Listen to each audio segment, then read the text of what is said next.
Hello बच्चों, मैं स्मिता बिजलवान स्वागत करती हूँ आपका आईसीटी वर्चुअल क्लासरूम में। आशा करती हूँ आप सभी स्वस्थ होंगे और अच्छे से अपनी पढ़ाई कर रहे होंगे। बच्चों, आज हम पढ़ने जा रहे हैं क्लास 11 की केमिस्ट्री। और क्लास 11th केमिस्ट्री में हमारा चैप्टर चल रहा था some basic concept of chemistry, तो इसी को ही आगे कंटिन्यू करेंगे। तो अपने लास्ट लेक्चर में हम बात कर रहे थे स्टोइशियोमेट्री और लिमिटिंग रिएजेंट की। तो स्टोइशियोमेट्री हमने पूरा कंप्लीट कर लिया था, बात कर रहे थे लिमिटिंग रिएजेंट की। तो सीधा आगे बढ़ते हैं और लिमिटिंग रिएजेंट स्टार्ट करते हैं। चलो, तो हम बात कर रहे थे लिमिटिंग रिएजेंट की। तो लिमिटिंग रिएजेंट होता क्या है? जो किसी रिएक्शन में पूरा कंज्यूम हो जाए, वो क्या है? Limiting reagent. जैसे कोई रिएक्शन है, ठीक है, 2 मोल्स ऑफ ए है, ऐसा कुछ हमारे पास रिएक्शन है। मान लो हमें यहाँ पर ये कितना दिया हुआ है, 10 मोल, और ये भी दिया हुआ है 10 मोल। मास में तो चलो कुछ भी दिया हुआ है, अगर मान लो ऐसा दिया हुआ है, ये दिया हुआ है 4 ग्राम और ये दिया हुआ है 8 ग्राम, तो इन दोनों में से लिमिटिंग रिएजेंट कौन सा होगा? कैसे पता चलेगा? तभी तो हम सी निकाल पाए ना। अगर मान लो हमें सी का निकालना है, सी निकालना है, सी फाइंड करना है कि सी कितना बना, तो उसके लिए क्या स्टोइकियोमेट्री का उपयोग करेंगे? यहाँ पर स्टोइकियोमेट्री से हम आसानी से सी निकाल देंगे कि सी का कितना मास, यानी कि कितना सी यहाँ पर प्रोड्यूस हुआ। ठीक है, लेकिन उसके लिए हमें पता होनी चाहिए यहाँ पर करेक्ट वैल्यू। देखिए, दोनों वैल्यू करेक्ट तो हैं, लेकिन पता होना चाहिए कि लिमिटिंग रिएजेंट कौन सा, यानी कि कौन सा इन दोनों में से है जो पूरी रिएक्शन में कंज्यूम हो जाता है। और एक एक्सेस वाला होगा, तो जो पूरा कंज्यूम हो जाता है उसे कहेंगे लिमिटिंग रिएजेंट। ठीक है, तो इसे हमें यहाँ पर फाइंड करना होता है। तो जैसे बच्चों यहाँ पर हमने डेफिनेशन कर देख ली थी कि जो रिएक्शन में पूरा कंज्यूम हो जाता है वो लिमिटिंग, और जो पूरा कंज्यूम नहीं होता, जो बच जाता है, वो क्या होता है? Access reagent. ठीक है, चलो, दूसरी चीज हमने यहाँ पर एक एग्जाम्पल देखा था। एग्जाम्पल में हमने एक रिएक्शन ली थी, हमने कहा कि 10 मोल ये है, 10 मोल ये है। तो हम फाइंड कैसे करेंगे कि सी कितने मोल बना? ठीक है, कैसे फाइंड करेंगे? अब आप कहोगे स्टोइशियोमेट्री की मदद से फाइंड कर लेंगे, बहुत इजी है। लेकिन यहाँ पर दो वैल्यू गिवन है। स्टोइशियोमेट्री में क्या होता था?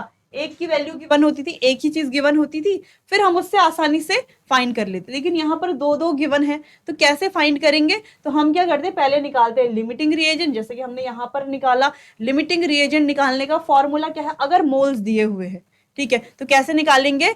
जो भी नंबर ऑफ मोल्स गिवन है अपॉन उसका जो भी स्टोइकियोमेट्रिक कोफिशिएंट है, यानी कि फॉर्मूला ये हो जाएगा लिमिटिंग रिएजेंट निकालने का। एलआर लिख रहे हैं शॉर्ट में लिमिटिंग रिएजेंट को। ठीक है, number of given number of given moles. ठीक है, यानी कि जो भी मोल्स गिवन है या नंबर ऑफ मोल्स गिवन, ठीक है, जो भी गिवन है हमें क्वेश्चन में, ठीक है, उसके नीचे लिख देंगे उसका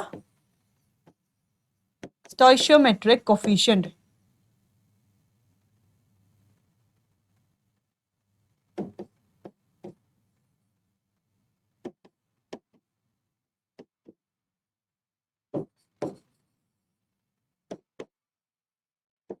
जो भी रिएक्टेंट, ठीक है, तो जो भी रिएक्टेंट, जिस भी रिएक्टेंट के मोल्स गिवन है, उसका ही जो स्टोइकियोमेट्रिक कोफिशिएंट है वो हम अपॉन में करके लिख लेंगे, तो हमारा लिमिटिंग रिएजेंट आ जाएगा।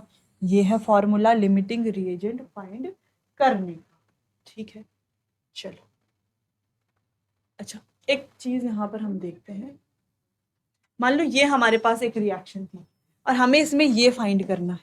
ठीक है, ये 4 ग्राम दिया हुआ है, ये भी कुछ ग्राम दिया हुआ होता, तब हमें CO2 फाइंड करना होता। तब हम कैसे करते हैं? वैसे तो हमें ये फाइंड करना था, स्टोइकियोमेट्री की मदद से हमने आसानी से क्या कर लिया था, ये फाइंड कर लिया था। लेकिन अगर हमें ये फाइंड करना होता और ये दोनों गिवन होते, तो हम ऐसे इजीली फाइंड नहीं कर सकते। तो हमें क्या करना है, पहले यहां पर से लिमिटिंग रिएजेंट फाइंड करना है। ठीक है, लिमिटिंग रिएजेंट अगर हम फाइंड कर लेते हैं, फिर हम आसानी से इसको फाइंड कर लेंगे। तो मेथड हमें सेम लगाना है। ठीक है, चलो, क्लियर हुआ इतना? इतना समझ में? अच्छा, फॉर्मूला आप नोट कर लीजिए, फिर आगे बढ़ते हैं। अच्छा, ये फॉर्मूला उसके लिए है जहां पर नंबर ऑफ मोल्स गिवन है, तो ऐसा होगा, नंबर ऑफ मोल्स गिवन होंगे। अच्छा, तो दो मेथड है क्वेश्चन सॉल्व करने के। हो सकता है यहाँ पर नंबर ऑफ मोल्स गिवन ना हो करके ऐसा कुछ गिवन होता कि टू, ये क्या है, 4 ग्राम है और ये है 10 ग्राम, ऐसा कुछ गिवन होता। ठीक है, तो आप क्या कर सकते हो, तो आपके पास दो चीजें हैं, या तो आप इन्हें मोल में कन्वर्ट कर दो, है ना, नंबर ऑफ मोल्स निकाल लो, फिर उसको सॉल्व कर लो, या तो ऐसा हो सकता है, या तो स्टोइचियोमेट्री वाला ही जो मेथड है वैसे भी हम निकाल सकते हैं। ठीक है, मेथड देखने से पहले आप फॉर्मूला नोट कर लीजिए, फिर आगे बढ़ते हैं, क्वेश्चन सॉल्व करते हैं। तो यहाँ पर एक क्वेश्चन है, तो क्वेश्चन को करने से पहले दो चीजें हमें यहाँ पर लिखनी है। चलो क्वेश्चन ही कर लेते हैं, क्वेश्चन करके ही देख लेते हैं पूरा। तो क्वेश्चन है 8 ग्राम H2 and 32 gram O2 is allowed to react to form water, then which one is the limiting reagent? 4 gram H2 है, सॉरी 8 ग्राम H2 है और 32 ग्राम O2 है, रिएक्शन होगी और फॉर्म करेगा ये वाटर। तो इन दोनों में से लिमिटिंग रिएजेंट कौन सा होगा? रिएक्शन लिख लेंगे पहले, H2 plus O2 gives H2O। अच्छा, क्या रिएक्शन बैलेंस है? देखो बैलेंस तो नहीं है, बैलेंस कर लेंगे रिएक्शन। ठीक है, तो रिएक्शन अब बैलेंस है क्या? 2 ऑक्सीजन है, 4 हाइड्रोजन है, रिएक्शन बैलेंस।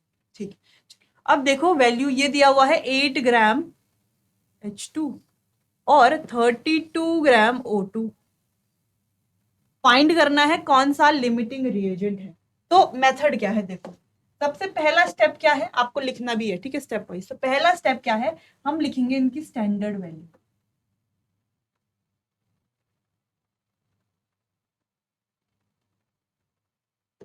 चलो, तो यहाँ पर मास गिवन है तो स्टैंडर्ड मास ही लिखेंगे। देखो बच्चों, अभी तक हमने ये पढ़ा कि अगर मोल्स गिवन है तो वो वाला फॉर्मूला लगाएंगे कि जो भी मोल्स गिवन है रिएक्टेंट के अपॉन उसी रिएक्टेंट का स्टोइकियोमेट्रिक कोफिशिएंट, इससे हम क्या निकाल लेंगे, इससे जो वैल्यू आएगी आसानी से हम लिमिटिंग रिएजेंट फाइंड कर लेंगे। ठीक है, चलो तो यहाँ पर देखते हैं कितना ग्राम हो गया, ये हो गया 4 ग्राम। यहाँ पर बात करते हैं 32 ग्राम, ये आ गया। ठीक है, चलिए तो अब इसको सॉल्व करते हैं। ठीक है, तो पहले H2 की रिएक्शन देखते हैं, यानी कि H2 के कंप्लीट रिएक्शन के लिए कितना O2 चाहिए। तो हम यहां पर लिखेंगे फॉर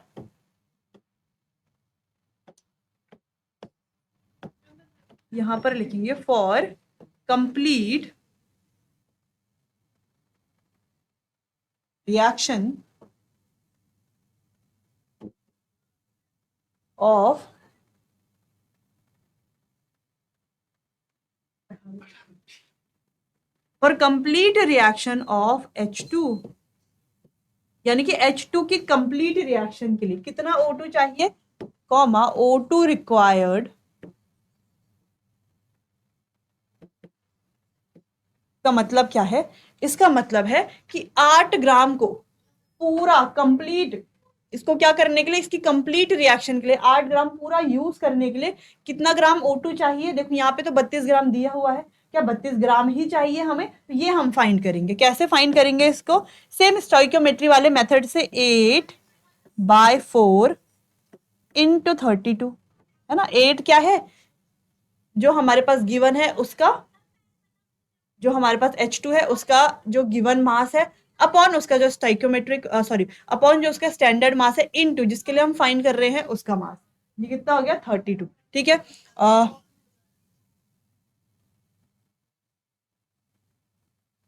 तो ये टोटल कितना हो गया? 64 ग्राम। तो 8 ग्राम O2 के लिए हमें कितना चाहिए? हमें चाहिए 64 ग्राम, सॉरी 8 ग्राम हाइड्रोजन के लिए हमें चाहिए 64 ग्राम ऑक्सीजन, जबकि हमारे पास तो यहाँ पर केवल क्या है, केवल 32 ग्राम ही ऑक्सीजन है। यानी कि अगर 8 ग्राम को पूरा रिएक्ट करना है, 8 ग्राम की पूरी रिएक्शन करनी है, कंप्लीट रिएक्शन करनी है, तो हमें 64 ग्राम चाहिए। ठीक है, लेकिन हमारे पास केवल 32 ग्राम है, यानी कि ये रिएक्शन में पूरा कंज्यूम हो गया होगा। ठीक है, जैसे मान लो कि खाना बना, ठीक है, आपको भूख है 8 रोटी की, आपको 8 रोटी खानी है, ठीक है, लेकिन घर में जो है केवल 4 रोटी ही बनी है। तो आप क्या कर लोगे, 4 रोटी को पूरा कंज्यूम कर लोगे, एक भी रोटी नहीं बचेगी, है ना। बाद में क्या हो जाएगा, ये 0 हो जाएगा, क्योंकि आपको 8 रोटी चाहिए। वहीं अगर घर में 8 रोटी बनी हो और आपको भूख है केवल 4 रोटी की, बनी हुई 8 है और आपको भूख है केवल 4 रोटी की, तो क्या होगा? 4 रोटी आपने खा ली, 4 रोटी बच जाएंगी, है ना। यहां पर अगर हम देखें तो 4 रोटी बच गई हैं, तो ये क्या है? एक्सेस है, एक्सेस में है ना, एक्सेस में बनाई थी मतलब ये, तो एक्सेस रिएजेंट ऐसे बोल सकते हैं। यहां पर हमें 4 रोटी, हमें यहाँ पर 8 रोटी खानी थी लेकिन केवल 4 रोटी ही बनी हुई थी, यानी कि चारों रोटी पूरी क्या हो जाएंगी? कंज्यूम हो जाएंगी। तो यहाँ पर क्या है? ये कम मात्रा में है ना, तो इसे क्या कहेंगे? इसे कहेंगे लिमिटिंग रिएजेंट। इसकी क्या है? कुछ लिमिट है, इसीलिए क्या हो गया? ये लिमिटिंग रिएजेंट। वैसे ही यहां पर भी हम समझते हैं, जैसे 8 रोटी की भूख थी और केवल 4 ही बनी हुई थी, तो हमने चारों कंज्यूम कर ली। वैसे ही यहाँ पर 64 ग्राम चाहिए इस 8 ग्राम के रिएक्शन के लिए, लेकिन यहाँ पर केवल 32 ग्राम ही है, ठीक है, यानी कि बहुत ज्यादा कम है, यानी कि टोटल 32 ग्राम क्या है? यहाँ पर कम है, ठीक है। इसका मतलब ये है कि ये पूरा क्या हो जाएगा? कंज्यूम हो जाएगा। मान लो ये 8 रोटी है और ये 4 रोटी है, ठीक है, तो 8 रोटी की जरूरत थी लेकिन 4 ही रोटी बनी हुई है, तो ये सारा क्या हो जाएगा? कंज्यूम। इसका मतलब ये O2 क्या है? यहाँ पर लिमिटिंग रिएजेंट है। लेकिन H2 को भी चेक कर लेते हैं, है ना, यानी कि O2 के, यानी कि 32 ग्राम O2 के कंप्लीट रिएक्शन के लिए कितना H2 चाहिए, इसको भी समझ जाते हैं। तो फॉर सेम लिखिए यहाँ पे, complete reaction of O2 H2 required, यानी कि O2 की कंप्लीट रिएक्शन के लिए कितना H2 चाहिए, उसको सॉल्व करते हैं। तो हमें चाहिए 32/32, यानी कि जिसको फाइंड करना है 32/32 इनटू इसका जो स्टैंडर्ड मास है वो क्या है? 4। तो सॉल्व कर लेंगे, ये आ गया इसका आंसर 4 ग्राम, यानी कि 32 ग्राम O2 की अगर कंप्लीट रिएक्शन करनी है तो केवल 4 ग्राम ही क्या चाहिए? H2 चाहिए। तो केवल 4 ग्राम चाहिए, यानी कि यहां पर तो 8 ग्राम है, ज्यादा है ये। तो ये जब कंप्लीट रिएक्ट होगा केवल 4 ग्राम ही यूज करेगा अपने कंप्लीट कंबशन के लिए, 4 ग्राम यहां पर बच जाएगा, बच जाएगा ना, बिल्कुल बच जाएगा। यानी कि ये क्या है? एक्सेस रिएजेंट है और ये क्या है? लिमिटिंग रिएजेंट है। इस तरीके से हमें पता चल गया O2 क्या है? O2 is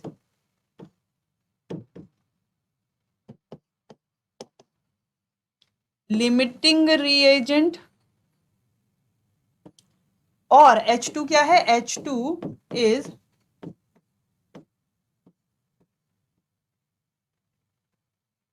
access reagent. तो O2 क्या है? लिमिटिंग रिएजेंट है और H2 क्या है? एक्सेस रिएजेंट है। इतना समझ में आया? कंफ्यूजन तो नहीं है?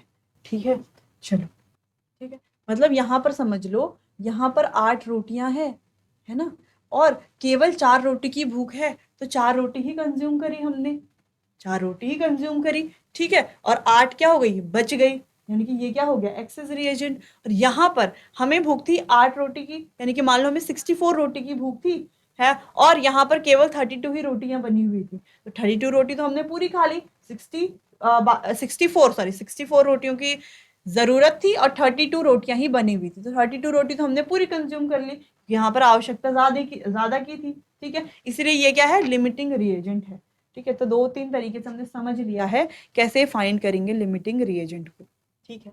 चलिए, इतना अब आप नोट कर लीजिए, फिर आगे बढ़ते हैं।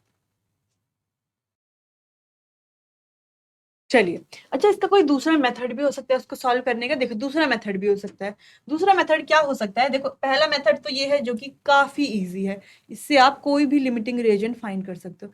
दूसरा मेथड क्या हो सकता है कि आप क्या करोगे? यहाँ पर इनको इनके, देखो यहाँ पर मास तो गिवन है ही, मॉलिक्यूलर मास भी आपको पता है, तो आप क्या कर सकते हो? इससे नंबर ऑफ मोल्स निकाल सकते हो, और मोल का बात का फॉर्मूला तो आपको पता ही है, मोल अपॉन स्टोइकियोमेट्रिक कोफिशिएंट, और इजीली सॉल्व हो जाएगा। तो अगर आप यहाँ पर नंबर ऑफ मोल्स निकालो सेकेंड मेथड से, चलो, तो सेकेंड मेथड यहाँ पर करते हैं। तो देखो, पहला वाला अगर आप देखो, H2 की बात अगर हम करें, H2 के लिए अगर हम n फाइंड करते हैं, n यानी कि नंबर ऑफ मोल्स, तो मास कितना है? 8, यानी गिवन मास कितना है? 8, अपॉन मॉलिक्यूलर मास कितना है? 4, कितने मोल्स आ गए? 2 मोल। वही हम O2 के लिए निकालते हैं मोल, गिवन मास कितना है? 32, और मॉलिक्यूलर मास कितना है? 32। सॉल्व कर लेंगे तो कितना आ गया? ये 1 मोल आ गया। ऐसे करके भी आप इसको कर सकते हैं, ठीक है। तो ऐसे करके भी आप इसको कर सकते हैं। तो यहां पर हम समझ गए O2 क्या है, O2 इज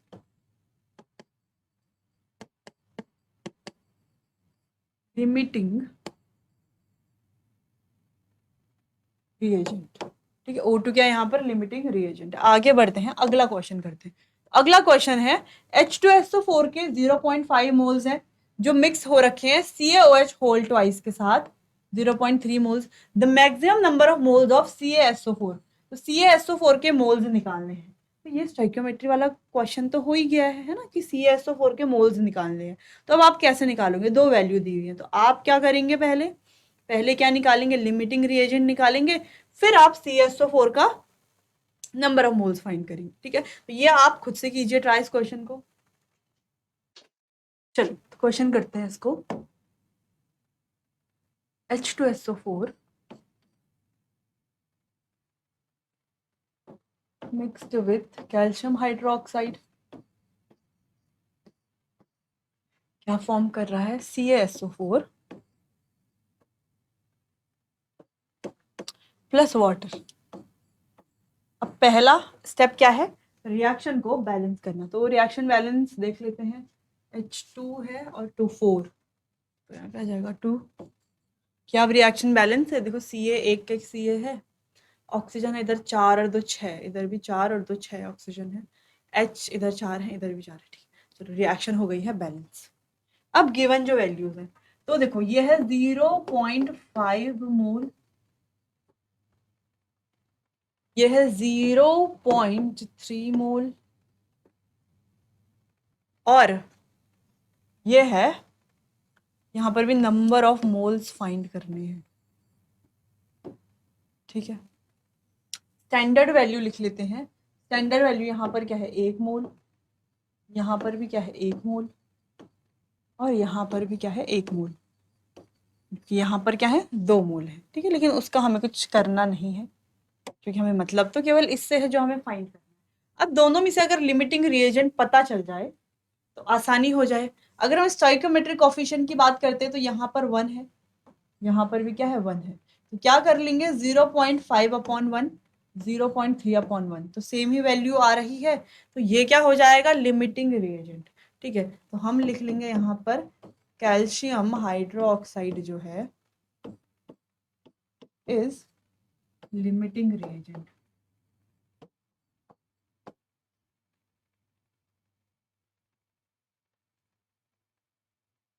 क्या है, लिमिटिंग रिएजेंट है। अब हमें फाइंड क्या करना है, number of moles of CaSO4। Number of moles कैसे फाइंड करेंगे, number of moles of CaSO4 कैसे फाइंड करेंगे, जो गिवन है, गिवन कौन सा है, 2 गिवन है ना। कैसे फाइंड करते थे हम पहले, गिवन, जो गिवन होता है वो उसके अपॉन में गिवन वाले का जो स्टैंडर्ड वैल्यू होती है इनटू जो फाइंड करना है उसकी स्टैंडर्ड वैल्यू, ठीक है, यही करते हैं। तो देखो गिवन तो दोनों है, लेकिन अब हमने फाइंड कर लिया है कि ये वाला क्या है हमारा लिमिटिंग रिएजेंट, तो ये हो जाएगा 0.3/1 इंटू 1, ये आंसर आ गया 0.3। कितना बन रहा है ये, 0.3 मोल। क्लियर है, समझ में आया, कोई कंफ्यूजन तो नहीं है। चलिए नोट कर लीजिए इसको, फिर आगे बढ़ते हैं। चलिए आगे बढ़ते हैं, अगला क्वेश्चन है equal volume of N2NH2 react to form ammonia. अच्छा अमोनिया फॉर्मेशन यहाँ पर हो रहा है under suitable condition, then what is the limiting reagent is. तो लिमिटिंग रिएजेंट क्या है, यानी कि दोनों का इक्वल वॉल्यूम, सॉरी हाँ दोनों का इक्वल वॉल्यूम रिएक्ट कर रहा है और क्या बन रहा है, अमोनिया बन रहा है सुटेबल कंडीशन में, तो लिमिटिंग रिएजेंट कौन सा होगा। तो देखो अगर हम रिएक्शन की बात करें तो N2 plus H2 gives 2NH3, ये होती है रिएक्शन, है ना, NH3 यानी कि सॉरी NH3, तो 2NH3 क्यों बोल रहे हैं, क्योंकि हम बैलेंस कर लेंगे, ये हो जाएगा N2 plus 3H2 give 2NH3। अब बात करते हैं इक्वल वॉल्यूम में, तो मान लो ये 1 मोल दिया हुआ है, ये भी 1 मोल है, ठीक है। स्टैंडर्ड वैल्यू की बात करते हैं तो स्टैंडर्ड वैल्यू में ये 1 मोल है, ये कितना है 3 मोल। ठीक है, अब क्या निकालेंगे, इनका लिमिटिंग रिएजेंट फाइंड करने का फॉर्मूला क्या होता है, given moles of reactant upon stoichiometric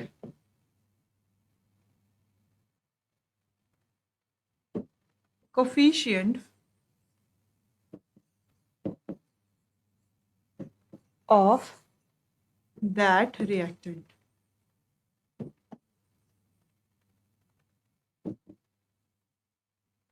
यानी कि जिसके गिवन नंबर ऑफ मोल्स हैं उसका ही स्टोइशियोमेट्रिक कोफिशिएंट लिखना है।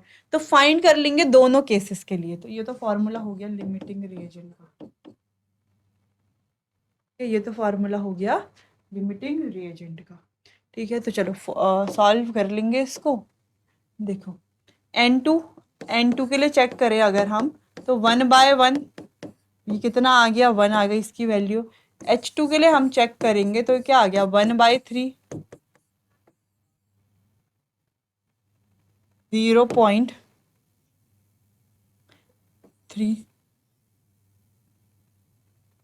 ठीक है 0.3। तो देखो लोअर वैल्यू कौन सी है, ये वाली H2 वाली, तो ये क्या होगा लिमिटिंग रिएजेंट होगा। क्या होगा लिमिटिंग रिएजेंट। तो कौन है लिमिटिंग रिएजेंट, H2। क्लियर है, समझ में आया इतना। चलिए नोट कर लीजिए इसको, फिर आगे कंटिन्यू करते हैं।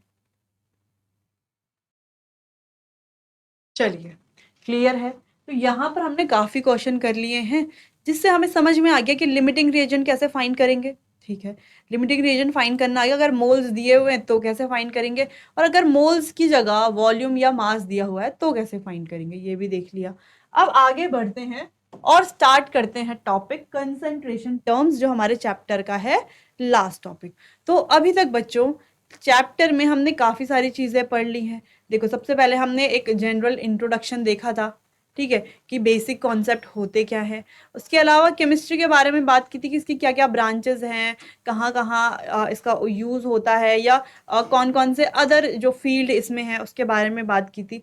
फिर लॉज के बारे में बात की थी कि यहाँ पर लॉज कौन कौन से हैं, ठीक है, जो हमारे लॉ, इसमें एवोगैड्रो लॉ था, ठीक है, law of conservation of mass था, लॉ ऑफ मल्टीपल प्रोपोर्शन था। तो ये सारे लॉज भी हमने डिस्कस किए। लॉज के बाद हमने कुछ बेसिक चीज़ों के बारे में बात की, जैसे एटम क्या है, एटॉमिक मास, एटॉमिक नंबर, ठीक है, ये कैसे फाइंड किया जाएगा। फिर हमने पढ़ा इंपॉर्टेंट टॉपिक जो कि था मोल कॉन्सेप्ट। ठीक है, तो मोल कॉन्सेप्ट 1 AMU क्या है इसके बारे में बात की। मोल कॉन्सेप्ट क्या है, number of mole, number of molecules, atom, electrons कैसे फाइंड करेंगे, एवोगैड्रो नंबर क्या है, ये हमने डिस्कस किया था।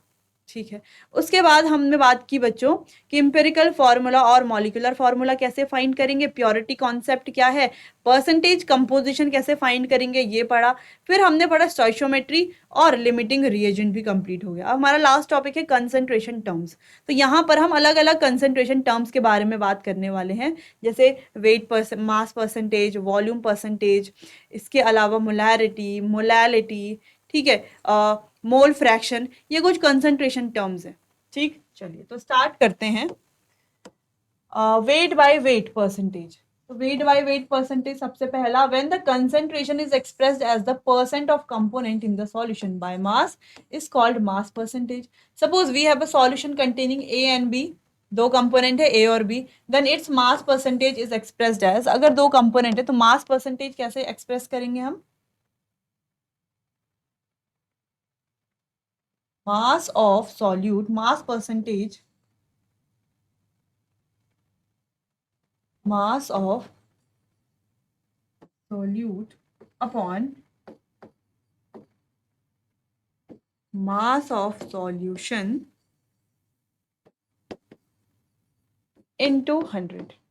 ठीक है, तो ये होगा यहाँ पर फॉर्मूला। ठीक है, मान लो सॉल्यूट गिवन है और सॉल्वेंट भी गिवन है, तो आसानी से फाइंड कर लेंगे हम। सॉल्यूट लिखेंगे, सॉल्यूट का मास, सॉल्वेंट और सॉल्यूट के मास से सॉल्यूशन का मास आ जाएगा, इनटू 100 कर लेंगे, सॉल्व हो जाएगा। क्लियर है, नोट कीजिए इस फॉर्मूले को, फिर आगे बढ़ते हैं। चलिए, तो ये नोट हो गया, ये है आपका होमवर्क। ठीक है, क्वेश्चन क्या है? क्वेश्चन है 10 gram sucrose is dissolve in 100 gram of water. यानी कि 10 ग्राम सुक्रोज को डिजोल्व किया है 100 ग्राम वाटर में, वेट बाय वेट परसेंटेज आपको निकालना है। तो फॉर्मूला आपको पता है, सॉल्यूट सॉल्वेंट आपको समझ में आ गया होगा, कौन सॉल्यूट है कौन सा सॉल्वेंट है, जो हमने जब चैप्टर स्टार्ट किया था तभी डिस्कस कर लिया था, सॉल्यूट सॉल्वेंट कैसे पता चलेगा हमें। ठीक है, चलिए, तो इसको आपको करके आना है यहाँ पर, और अगर नहीं समझ में आता है तो हम यहाँ पर इसको सॉल्व करेंगे कल, और डिटेल में डिस्कस कर लेंगे सॉल्यूट और सॉल्वेंट के बारे में। तो चलिए बच्चों, आज के लिए बस इतना ही, मिलते हैं अपने आने वाले अगले सेशन में, तब तक के लिए आपका बहुत बहुत धन्यवाद।